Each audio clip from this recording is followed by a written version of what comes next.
વિદ્યાર્થી મિત્રો, અગાઉ આપણે સંખ્યા રેખા પર વર્ગમૂળમાં 2, વર્ગમૂળમાં 3, વર્ગમૂળમાં 5, વર્ગમૂળમાં 10 નું નિરૂપણ શીખ્યા હતા.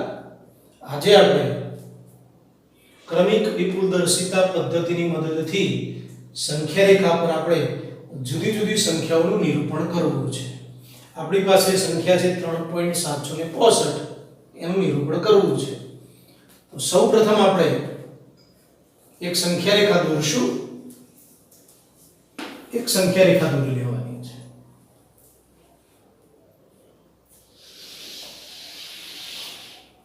આ સંખ્યા રેખા દોરી. સંખ્યા રેખા પર તમારી પાસે ફૂટપટ્ટી છે, ત્યાંથી ઇંચમાં, સેન્ટીમીટરમાં આકૃતિ નાની બનશે, ઇંચમાં લેવાનો પ્રયત્ન કરો. ફૂટપટ્ટી મૂકી અને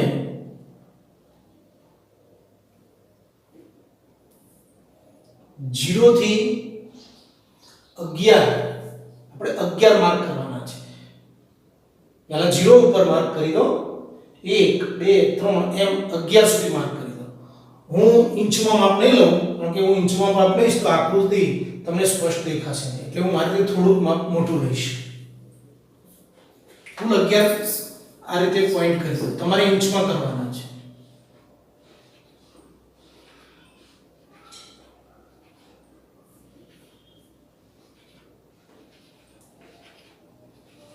આ રીતે અને અહીંયા આ રીતે સંખ્યાઓ બતાવી દો. તમે જે માર્ક કર્યું છે, પોઈન્ટ કર્યો છે, તે આ રીતે સંખ્યા બતાવી દો. જરૂર નથી 10 સુધી જવાની, પણ આપણે આગળ રાખીએ 0 થી 10 સુધી આ રીતે માર્ક કરી દો. તો પહેલી સંખ્યા રેખા બની ગઈ આપણે. હવે શું કરવાનું? પહેલી આ સંખ્યા રેખા છે, તો પહેલો આંકડો જુઓ. તો પહેલો આંકડો 3 છે. તો આ સંખ્યા આ 3 અને એના પછી 4 છે, બેની વચ્ચે છે. તો આપણે આ 3 અને 4 ની વચ્ચે આ સંખ્યા છે, એ રીતે આપણે બિલોડી કાટનું ચિહ્ન કરી દેવાનું છે.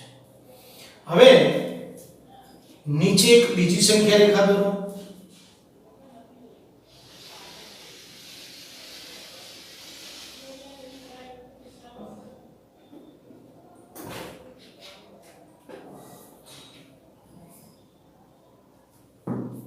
સંખ્યા રેખા દોરીને મેં કહ્યું ફૂટપટ્ટી મૂકીને ઇંચના માપ તમે આ રીતે નક્કી કરી દો.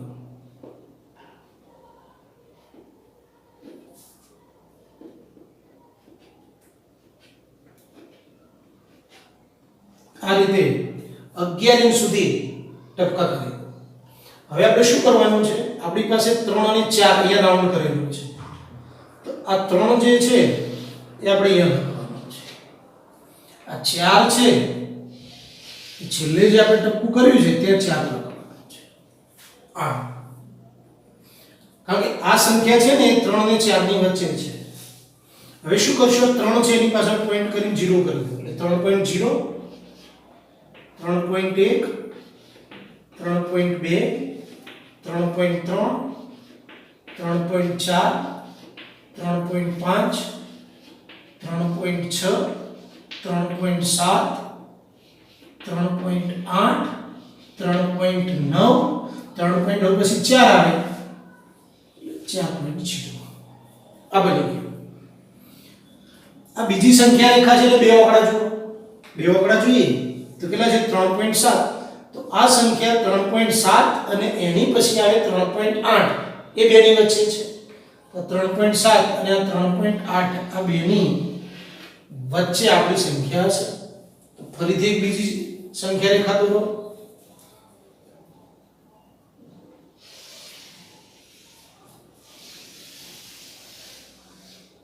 એક સંખ્યા રેખા દોરી. મેં તમને કહ્યું એમ ફૂટપટ્ટી સંખ્યા રેખા પર મૂકીને ઇંચમાં 11 ટપકા કરી લો.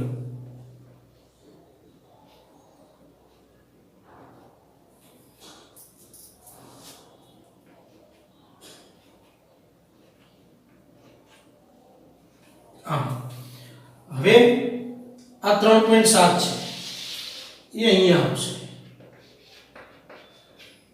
3.8 છે એ છેલ્લે આવશે આ રીતે બતાવી એ 3.7 છે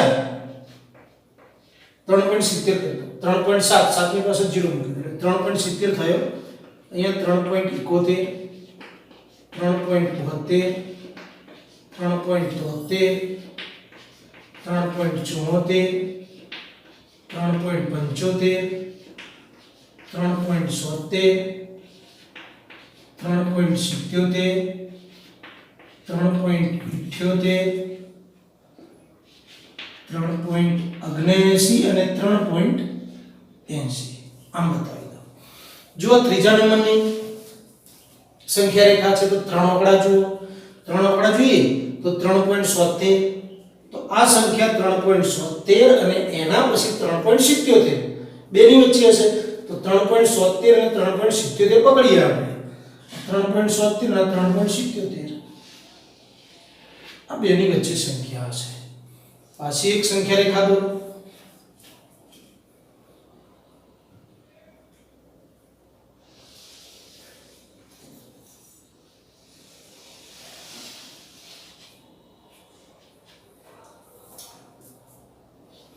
ફરીથી એક કામ કરી લો ઇંચ પર ફૂટપટ્ટીની મદદથી 11 પોઈન્ટ કરી દો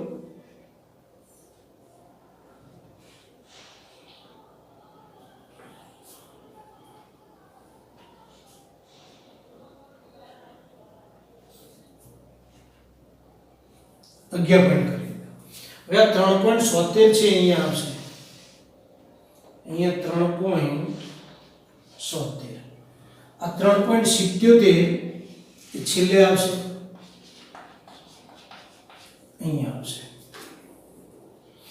3.77 એની પાછળ 0 મૂકી દેજો 3.760 3.761 3.762 3.763 3.764 3.765 3.767 3.767 એ જ પ્રમાણે 768 3.769 અહીંયા 3.770 હવે જુઓ ચાર આંકડા છે ચોથી આકૃતિ આવી ગઈ તો આ સંખ્યા 3.765 आहे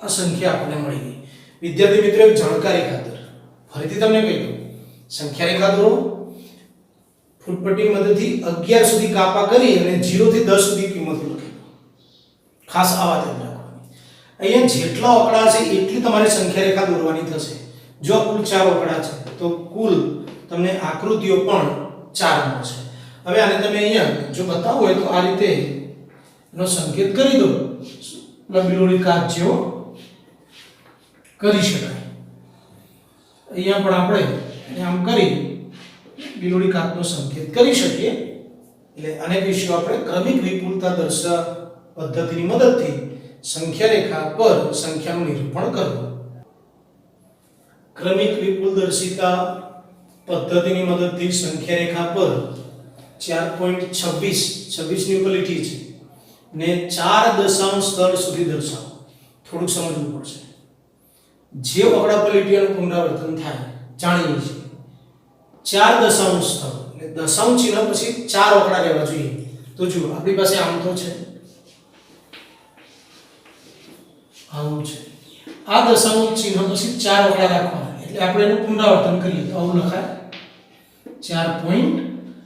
4.26 નું પુનરાવર્તન થાય છે હવે વધારે આગળ એનું પુનરાવર્તન નહીં કરીએ કારણ કે દશાંશ ચિહ્ન પછી આપણે 4 લેવાના છે દશાંશ સ્થળ પછી 4 આંકડા થઈ ગયા તો 4.26 થયા અગાઉ મેં કહ્યું પ્રમાણે જો કુલ આંકડા 4 છે 5 છે એટલે 5 સંખ્યા રેખાઓ દોરવી પડશે જેટલા આંકડા હોય એટલી તમારી સંખ્યા રેખાઓ ક્રમિક એટલે પાંચમી સંખ્યા રેખા દોરશું ત્યારે આ આપણને મળશે આપણે જાણીએ છીએ કે સંખ્યા રેખા કેવી રીતે દોરવી સંખ્યા રેખા દોરીને આપણે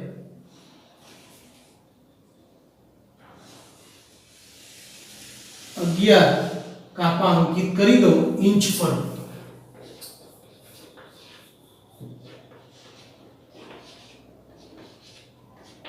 11 કાપા કરશો ને 10 સુધી આંકડા આવી જશે.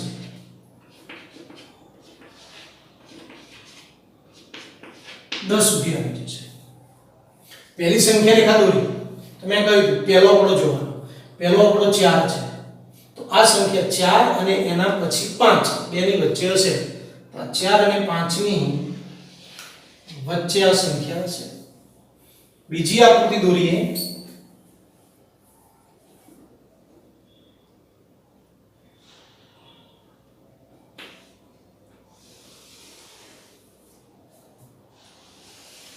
સંખ્યા રેખા દોરીને આપણે આ 4 ને અહીંયા મૂકવાનો છે, 5 ને છેલ્લે મૂકવાનો છે. એટલે 11 કાપા અંકિત કરી દઈએ.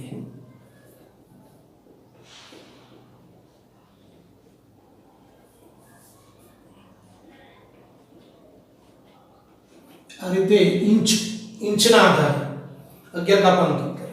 આ પહેલું 4 અહીંયા આવશે. 5 છેલ્લે લખવાનું. હવે આપણે શીખ્યા કે 4 છે તો 4.0, અહીંયા 4.1, 4.2, 4.3, 4.4, 4.5, 4.6, 4.7, 4.8, 4.9, 4.9 પછી 5 5.0. બીજી સંખ્યા રેખા છે તો બે આંકડા જુઓ. બે આંકડા છે 4.2, તો 4.2 અને એના પછી 4.3 એની વચ્ચે છે. તો 4.2 અને એની પછી 4.3 એની વચ્ચે આ સંખ્યા હશે. હવે પાછી બીજી એક સંખ્યા રેખા દોરો. આપણે 5 સંખ્યા રેખા દોરશું ત્યારે આપણું કામ પૂર્ણ થશે. ફરીથી પાછી એ જ વાત, કુલ 11 કાપા અંકિત કરી દો માપપટ્ટીની મદદથી.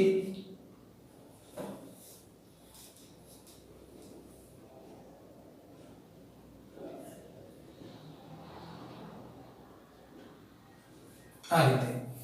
હવે આ 4.2 અહીંયા આવશે. 4.3 છે આપણે છેલ્લે લખશું. અહીંયા 4.3 આવશે. 4.2 એટલે 4.20, 4.21 એમ આંકડા લખી કાઢો.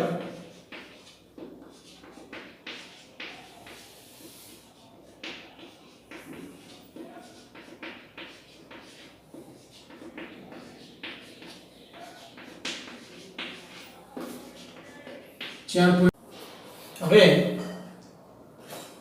ચોથા નંબરની સંખ્યા રેખા દોરીએ. હવે સંખ્યા રેખા પર આપણે 11 પોઈન્ટ અંકિત કરવાના છે ઇંચમાં, એ તમે જાણો છો.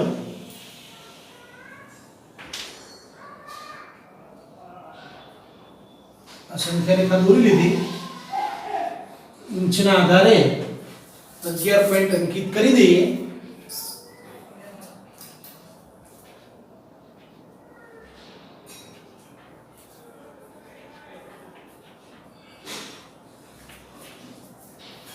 कर दे. आ 4.26 है, ये पहला लक्ष्य આપણે અને 4.27 ને આપણે છેલ્લે લખશું અહીંયા. હવે 4.26 ની પાછળ 0 મૂકેલે 4.260 એમ 261, 262, 263, 264, 4.265, 4.267, 4.267, 4.268, 4.269 અને 4.270 ચાર સંખ્યા રેખા થઈ. ચોથી સંખ્યા રેખા જ્યારે દોરી ત્યારે ચાર આંકડા જુઓ 1 2 3 4. 4.262 તો આપેલી સંખ્યા 4.262 અને એના પછી 4.263 એની વચ્ચે હશે તો 4.262 4.263 આ બેની વચ્ચે આ સંખ્યા હશે તો હવે પાંચમી સંખ્યા રેખા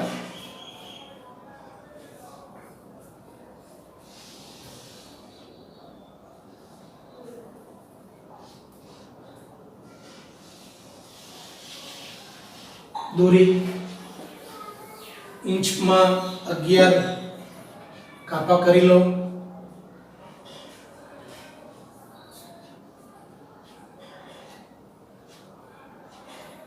દરેક વખતે 11 કરવાની જરૂર નથી પણ એક પદ્ધતિ આપણને યાદ રહે જો આ 4.262 હતો અહીંયા લખી દો અને આ 4.263 ને છેલ્લે લખી દો